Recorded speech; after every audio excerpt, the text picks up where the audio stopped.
What's up, guys? This is Emanuel from Team DBZ Biscuit, and today we're coming at you with a Burning Abyss deck profile. The deck, it took a pretty big hit with a Graph going to 1 and Seer going to 2, but the deck is far from dead. So let's jump right into the deck profile and see what we got. We run the 1 Lone Graph, the 2 Seer, and the 3 Skarm. This is just mandatory setup. You gotta have at least one of these 3 in there no matter what, so you gotta run it to the max.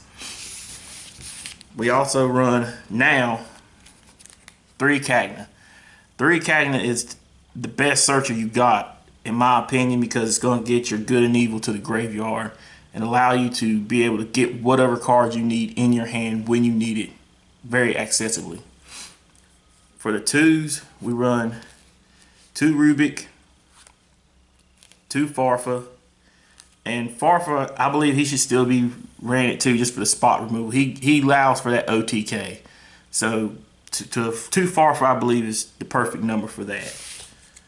And for the 1-ofs of the Burning Abyss, we run 1 Barbar.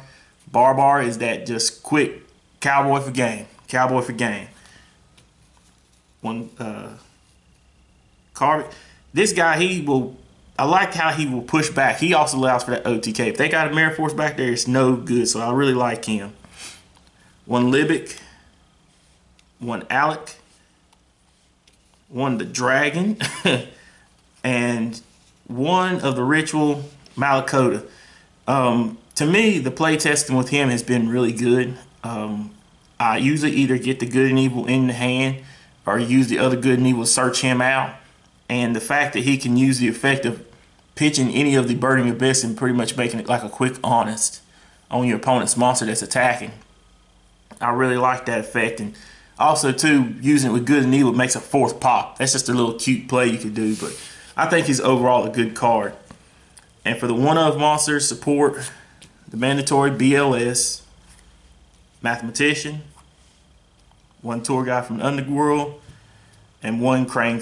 To me, these 4 right here is almost an essential for the deck. You got Crane and Tour Guide, the recursion plays. Grab 1 out of the deck, special summon, or grab 1 from the graveyard. The Mathematician's the easy, just quick +1. Send your Libic to the graveyard. It's automatically like having a Tour Guide or a Crane. And BLS, if any deck that has BLS in it, the deck is good.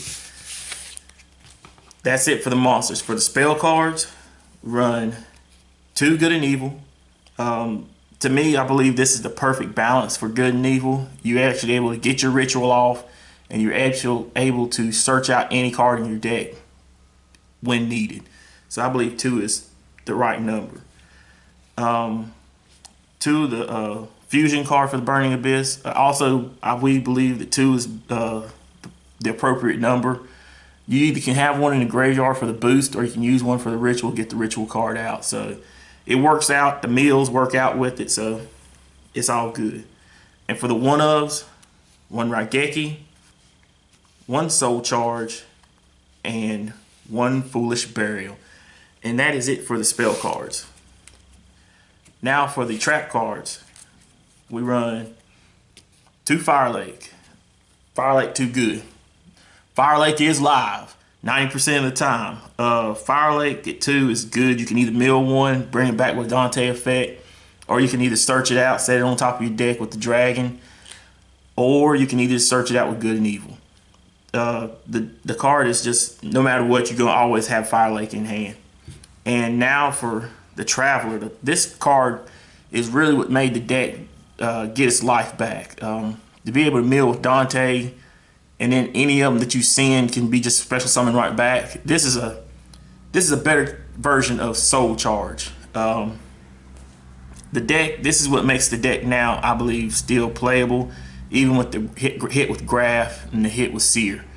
The deck still recurs just off of this alone, because you can always set up a board of 5 monsters and then set Fire Lake, and your opponent just pretty much has to run through a wall, endless wall.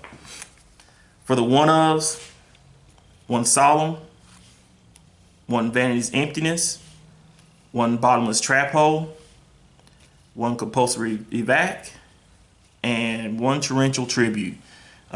These we found to be the best. Just whenever your opponent summons a monster, just straight up just blow it up. And that's it for the trap cards.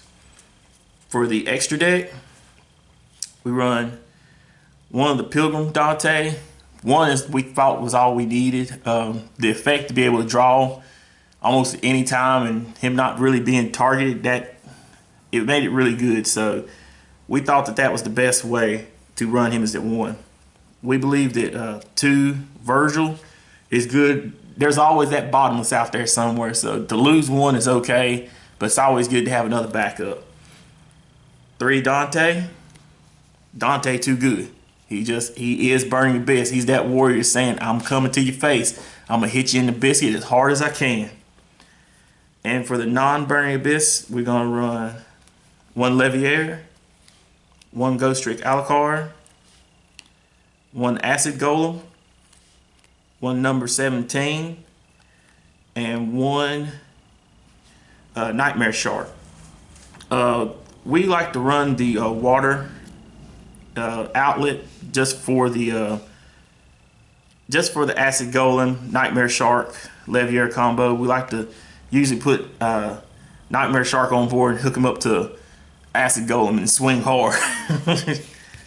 But also too, we run 3 of the Downard, which we believe will probably change when Beatrice comes out. But for now, this card is still good for the setup. It does good pierce damage, and you're still going to get Dante's effect when it detaches. And lastly, we run 1 F-Zero.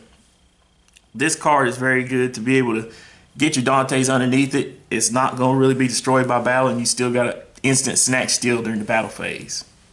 But that's it for the deck profile, guys. Tell us what you think of it. Tell us if you think Burning Abyss is still a threat, if Fire Lake is still alive, if Fire Lake is still destroying. Tell us down below in the comment box. And also, too, don't forget, Final Flash that like button down there. Hit that. Final Flash.